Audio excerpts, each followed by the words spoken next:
Well, hey, we had a great Sunday afternoon water balloon extravaganza, way to wrap up the school year and have some fun with the kids and with the adults. Honestly, I think some of the adults might have had more fun than the kids. But part of Lydia's job, because she was right where the spigot was to defend our bucket of balloons that were for those of us, like I said, that were targets that on our team. And there was a moment where she got distracted, she got caught up with the hose, and she was spraying kids. And then within seconds, several of the children had taken over all of our supply, and they were there, and they had our balloons throwing them back at us, quite fiercely, I must say. Some of those kids, some more so than others. I won't name names, but some Major league material. But I was thinking as I was reading in the Psalms, and for Monday's reading, we're looking at Psalm 67 through 69, and there's this emotions that we see throughout the Psalms. We see lamenting, we see crying out to God, we see praise, and we see joy.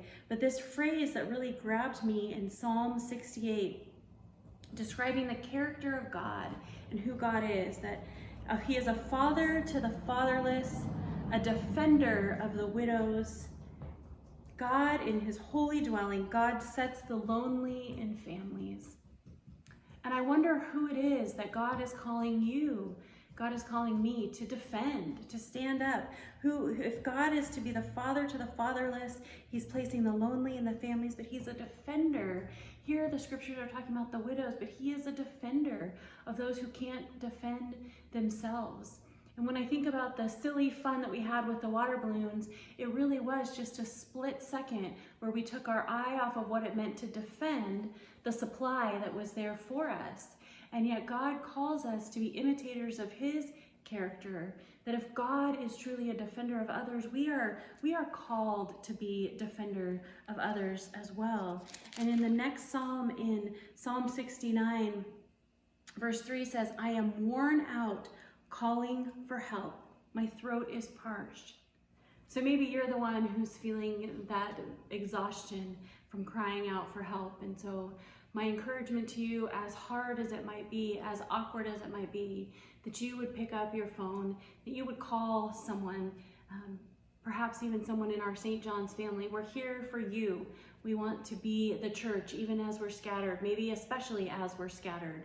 So please don't hesitate to do that. I know the easy thing to do would to think people are too busy. They have their own problems. Why would they worry about me? But we worry about you. We worry about each other. We are the church. That's part of why we exist. And so, like I said, as hard as that might be, pick up the phone and give someone a call and just say, hey, I was reading the Psalms this week and I'm exhausted. I'm crying out for help and I just need someone to listen. Do you have a minute that we could talk? And my guess is anybody on the other end of that receiving phone call would be gracious enough and honored that you would choose to call them. So would you do that? Would you take time to do that this week? That's a great word to start the week. I hope your morning is off to a good start. Hey, this week we've got some exciting texts coming up in our Old Testament reading. On Tuesday, we're going to finish the book of Exodus and start Leviticus. Woo! How many Bible readings have shipwrecked on the shoals of Leviticus? I do not know, but I encourage you to keep pressing in. And Exodus has been a great, great word for us, and we'll finish strong with Exodus. The last couple of chapters are on the priestly vestments, and if you think of all the traditional Lutheran stuff, why we dress the way we do, that gives you some sense of where that comes from. The tent is finished, and God's glory arrives. It just shows all that preparation is so worth it. When God shows up on the scene. Leviticus, you'll note the attention to offerings. They're all very important, every single one. They're all varied and different for different reasons, but it shows you how serious God is about our offerings. And you got to ask yourself, why is blood required? If you're just reading Leviticus as kind of a history lesson, you'd think, boy, these people are really strange. Why are they always killing these animals? What's the deal?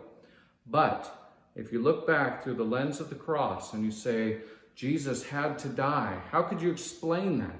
Well, then Leviticus starts to make a lot of sense. In 2 Kings, we'll move on to 12 to 15.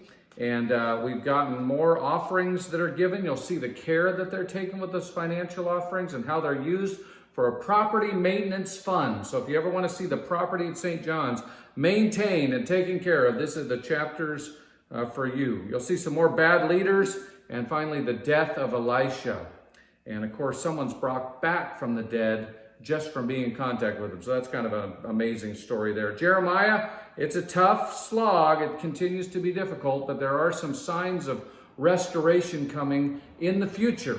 Jeremiah is pointing to Jesus. He's pointing to the Messiah. So there's some good news, but they've got to go through the deportation to Babylon. It's like they're on that river outside of Yosemite, and it says just before the waterfall, if you stay in this river, you will go over the falls. And then, of course, you get closer to that, you see a sign right by the waterfall. If you go over the falls, you will die. And that's exactly what the prophet is saying. And God stations those prophets at different places down that river, and this seems to be the one right as they're headed over into judgment. It's very painful to watch. And yet we're trusting God to save some of them on the other side of that crash.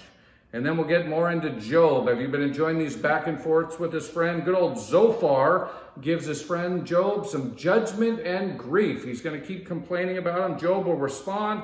He'll defend himself, but then he goes into prayer. So note that, the kind of depression prayer that Job prays. We don't see a lot of Psalms like that, but boy, does it capture how we feel sometimes. So just see if you can relate to anything Job is going through.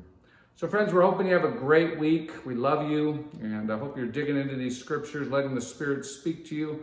What verses are meaningful to you? We'd love it if you just shoot us an email, send us a text, let us know what these chapters are impacting you about and where God is guiding you. So bless you, and have a wonderful week.